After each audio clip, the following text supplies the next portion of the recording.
বৃষ্টির দিনে খিচুড়ি খেতে কিন্তু অনেক বেশি ভালো লাগে, তাই আজকে বাসার সবার আবদারে রান্না করে ফেললাম ভুনা খিচুড়ি।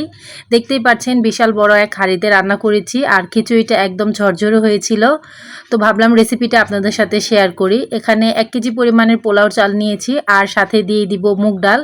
মুগ ডালটা আগেই আমি ভেজে রেখেছিলাম। তো এখানে আমি 1.5 পটের মতো মুগ ডাল দিয়েছি, সাথে দিয়ে দিব মসুর ডাল। তো এখানে আমি মসুর ডাল দিয়েছি 1 পটের থেকে একটু কম। ডাল 2 রকমের ডাল মিলিয়ে এখানে আমি হাফ কেজি ডাল নিয়েছি, আর চাল তো 1 কেজি। তো আজকে পোলাও চালের খিচুড়ি রান্না করব। তো চাল আর ডাল একদম ভালোভাবে ধুয়ে পানি ঝরিয়ে রাখবো। এখানে চুলাতে একটা বড় হাঁড়ি বসিয়ে দিয়ে দিলাম তেল। এখানে আমি হাফ কাপ তেল দিয়েছি, সাথে 2 থেকে 3টা তেজপাতা, 4-5টা মতো শুকনো মরিচ, দারচিনি আর এলাচ দিয়েছি। এবার এই মশলাগুলোকে একটু ভেজে নিয়ে এখানে দিয়ে দিব পেঁয়াজ কুচি। এখানে আমি প্রায় 1 কাপের মতো পেঁয়াজ কুচি দিয়েছি। এখন পেঁয়াজটাকে একটু নরম করে ভেজে নিব। তো পেঁয়াজটা নরম করে ভাজা হয়ে গেলে এখানে চাল আর ডাল দিয়ে দিব। চাল আর ডাল দিয়ে এখন তেলের সাথে কিছুক্ষণ ভেজে নিব।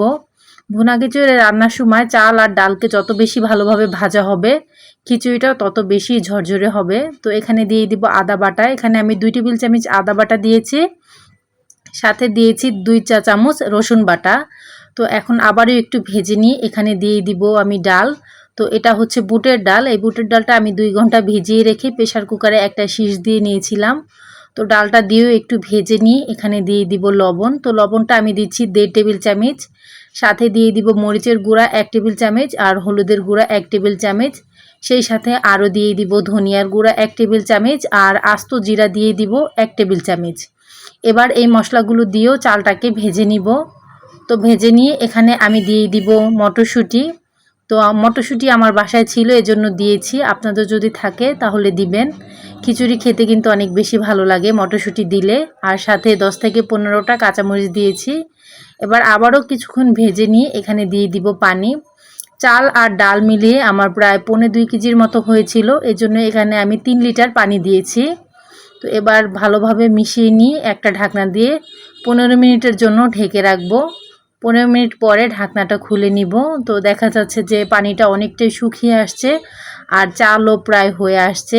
এবার তো আবার একটু নেড়েচেড়ে মিশিয়ে ঢাকনা দিয়ে ঢেকে 25 মিনিটের জন্য আমি দমে দিয়ে রাখবো। তো তার আগে এখানে আমি হাফ কাপ সরিষার তেল দিয়ে দিলাম। তো আবারও একটু মিশিয়ে নিয়ে এবার দমে দিয়ে রাখবো। তো 25 মিনিট পরে ঢাকনাটা খুলে নিব।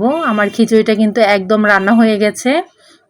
এখন একটু দেখা যাচ্ছে যে নরম আছে, কিন্তু খিচুড়িটা যখন ঠান্ডা হবে একদম ঝরঝরে হয়ে যাবে। এই খিচুড়িটা খেতে অনেক বেশি মজা হয়েছিল। আপনারাও চাইলে কিন্তু এভাবে রান্না করতে পারেন। এভাবে রান্না করলে খিচুড়ি খেতে অনেক বেশি মজা হয়। তো দেখতেই পাচ্ছেন বিশাল বড় এক হাঁড়ি আমরা পরিবারের সবাই মিলে খেয়েছি। সবাই ভালো থাকবেন। আসসালামু আলাইকুম।